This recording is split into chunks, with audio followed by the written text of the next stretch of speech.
Assalamualaikum warahmatullahi wabarakatuh. Saya Wan Ali dari kelompok 1 ingin memaparkan materi dari kelompok saya yang berjudul Jinayah dan Jarima. Pengertian jinayah dan jarima. Jinayah berasal dari kata jana yajni yang berarti kejahatan, pidana atau kriminal. Jinayah adalah perbuatan yang diharamkan atau dilarang karena dapat menimbulkan kerugian atau kerusakan agama, jiwa, akal, dan harta benda.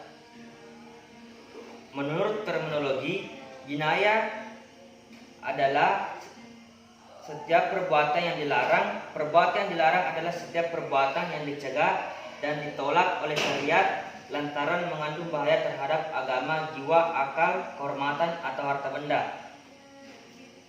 Pengertian dari istilah jinayah mengarah kepada hasil perbuatan seseorang di kalangan fuqaha.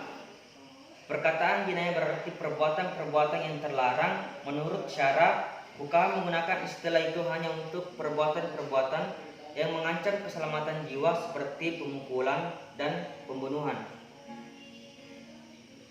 Pengertian jinayah dibagi ke dalam dua jenis pengertian, yaitu yang pertama pengertian luas. Jinayah merupakan perbuatan-perbuatan yang dilarang oleh syara dan dapat mengakibatkan hukuman had, hudud, atau ta'zir. Selanjutnya yaitu pengertian sempit. Jinayah merupakan perbuatan-perbuatan yang dilarang oleh syara dan dapat menimbulkan hukuman had, hudud, bukan ta'zir. Baik, selanjutnya itu pengertian jarima. Jarima berasal dari akar kata jarama, yajrimu, jarimatan, yang berarti berbuat dan memotong. Kemudian secara khusus dipergunakan terbatas pada perbuatan dosa atau perbuatan yang dibenci.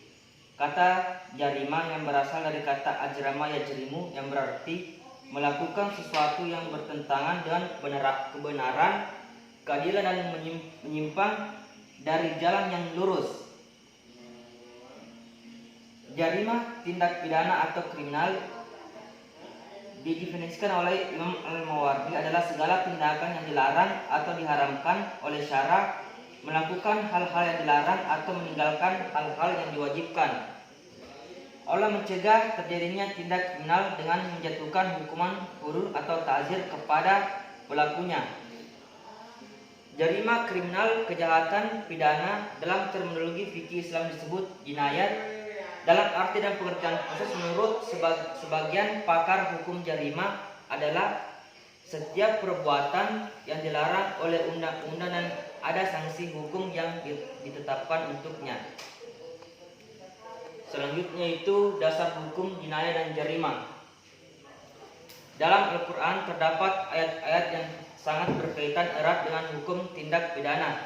Di antaranya yang pertama itu Quran surah Al-Baqarah ayat 179 yang artinya, dan dalam kisah itu ada jaminan kehidupan bagimu, hai orang-orang yang berakal, supaya kamu bertakwa.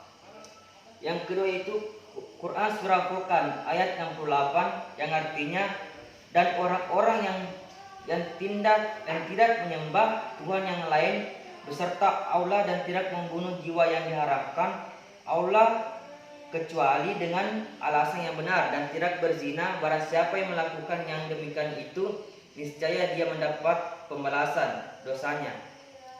Selanjutnya itu Quran surah Al-Maidah ayat 49 yang artinya, dan hendaklah kamu memutuskan perkara di antara mereka menurut apa yang diturunkan Allah, dan janganlah kamu mengikuti hawa nafsu mereka, dan berhati-hatilah kamu terhadap mereka supaya mereka tidak memalingkan kamu dari sebagian apa yang telah diturunkan Allah kepadamu.